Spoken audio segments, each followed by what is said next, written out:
Welcome back to Media Madness. My name is Thomas, and today we are covering Mehdi Hasan's meltdown on Twitter, which has been ongoing for probably the better part of 3 weeks now. It's gotten to a point where it's impossible for me to ignore, and it's impossible for me not to show it to you. And over the weekend, Mehdi Hasan's ire has turned towards none other than the Daily Wire's Matt Walsh, who we all know and love. Basically, Hasan is a guy who has worked for left-wing media companies his entire life. He got his start, I believe, at The Guardian, which is a very left-wing paper in the United Kingdom. He's from the UK originally. He became a U.S. citizen in 2020, and predictably, he has come to the United States to evangelize his view of what this country is and what it ought to be, and as well to define what an American is and who or what qualifies. And the thing is, he just cannot help himself. He keeps going on Twitter. He's posting 26,000 times a day because people are calling him not American, because he isn't, frankly. He's on Twitter saying to Matt Walsh that he's much more of an American and much more of a patriotic American than you are, Matt. And you're just going to have to go cry and whine about it. Yeah, I mean, I don't know how you can reasonably claim this if you immigrated here or gained citizenship here no less than 5 years ago. It's kind of a bold claim. So anyway, let's watch his 8-minute diatribe. I probably won't subject you to the whole thing, but here we go. Matt Walsh, who says he's a conservative Christian, is upset with me for being a Muslim and for being an immigrant, but above all else, for being an American. That he cannot stand. So he did an entire 13-minute video calling me a spiteful, lying, self-entitled brat on top of his tweet in which he called me an ungrateful little bitch, just as Jesus would have said. Now, before we get into the substance of Matt's claims, if we can even call it that, before we get into what I said about Muslims and the founding of America, a little bit of background on who Matt Walsh is. Shock jock podcaster, former radio DJ, and now basically that Daily Wire guy who isn't Ben Shapiro. He's also the guy who hasn't got the greatest of political judgment. He went all in on Ron DeSantis. Okay, yeah, so now he's going to go through all of Matt Walsh's political errors in the past. He's supported the GOP primary, Ron DeSantis. I mean, I'm not really sure why anyone would care. Any of his audience, the guy anyway. Who said COVID wasn't a big deal. He said COVID wasn't a big deal. Like, hey, who cares? But here's my favorite. Matt was so bothered by a black woman playing Ariel in the Little Mermaid movie that he actually said this. From a scientific perspective, okay, it doesn't make a lot of sense to have someone with darker skin who lives deep in the ocean. There are no words. I actually never heard him say that, but that's very funny. I understand why he's saying that, but that's describe how dumb you have to be to try and make scientific arguments about the skin color of mermaids, which are fictional characters, Matt. This is the guy who millions on that the had to have been a joke. Guidance, That's very analysis funny. And thought leadership. Yeah, okay. It's really bothering him is that I said me. in a recent visit to Dearborn, I think that if you can play church bells, you can pray the call to prayer. Isn't it okay for Muslim Americans to broadcast a call to prayer? No, it's obnoxious. I do not want to hear this foreign, guttural, horrible sound ringing throughout at all hours of the day, 5 times a day. No, it's not acceptable. This is not an Islamic country. Ad right now, within reason, of course, and in accordance with all local sound and noise ordinances. But Matt went nuts and said Christianity built this country. Islam did not at all in even the slightest way. That's why we can have our church bells. To which I responded, 1 in 3 of the slaves who built this country were Muslims. They were here long before the Walsh family arrived. You'd know that if you'd studied history, but I know MAGA has an issue with studying.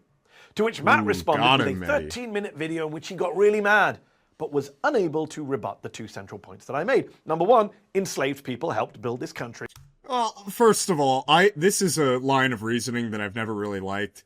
Slaves did not really build this country in any meaningful sense. I know this is a sort of heretical thing, blasphemous thing to say now, but I'm sorry, what built this country actually was the industrialism of the North more than it was the cash crops of cotton and tobacco in places like Georgia and Virginia, respectively. There's really just no coherent argument to assert that enslaved people built this country in any meaningful way. They buttressed the economy of the rich southern gentry, and they lined the pockets of British merchants who didn't want to spend more money on cotton in places like Egypt and India. So, I mean, no, they didn't really build this country. In fact, the most economically productive parts of the country were places where slaves didn't exist. And number two, perhaps up to 1 in 3 of those slaves were Muslims. Matt can't rebut that because it's true. Well, I mean, it's okay. So a lot of the slaves who came over were probably, I'm not sure how you quantify this. There was no one doing any record of the religious beliefs of slaves coming over, but I think it was in 1804 when legal slave ships stopped coming to the United States.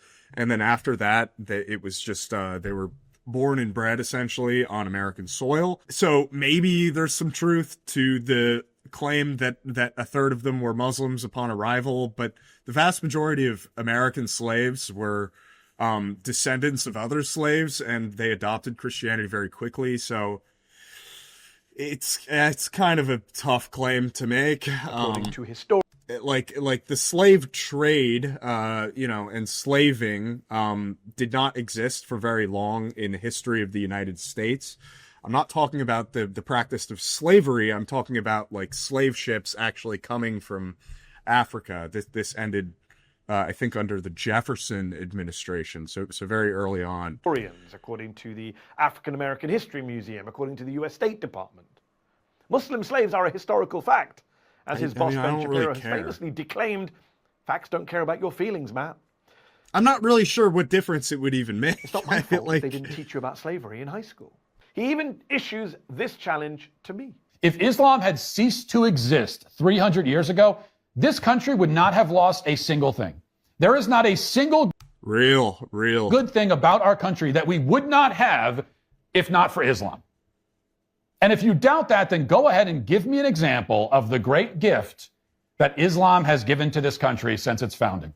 Matt Walsh is too based for his own good. I'm shocked that the Daily Wire allows him to say the things that he says on that show. I mean, no, Matt Walsh is good. We're very lucky that he's a mainstream pundit. He's willing to go there when Mehdi Hasan and other titans of the left challenge him on these issues. Has he never heard of the Golden Age of Islam, which the Golden Age of Islam, dude, that was like in 900. Come on. The Renaissance and the Enlightenment in Europe, which of course then helped produce the American founding fathers. Okay, I mean, like, he's doing this retroactive thing. Well, what about this? What about this development that occurred 1,000 years before the founding of the United States?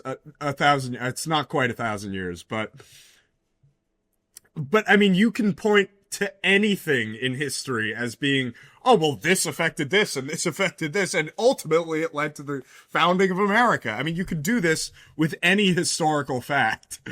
Really insane mental gymnastics happening here to sort of retcon Muslims into the founding story of America.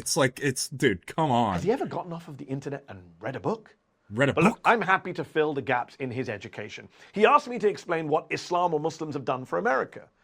I mean, the black Muslim slaves aside. Okay, I'm not listening to this dumbass anymore. It leads to sort of a never-ending Twitter war with Mehdi Hasan. He keeps going. There's really no limit to how willing he is to debase himself completely. Matt Walsh talking shit. He says he asked who's more American, asking everyone to back him up and say that he is, but instead every comment is correctly answering that I'm the American, he's not American at all. Ask a question and get your answer, Hasan.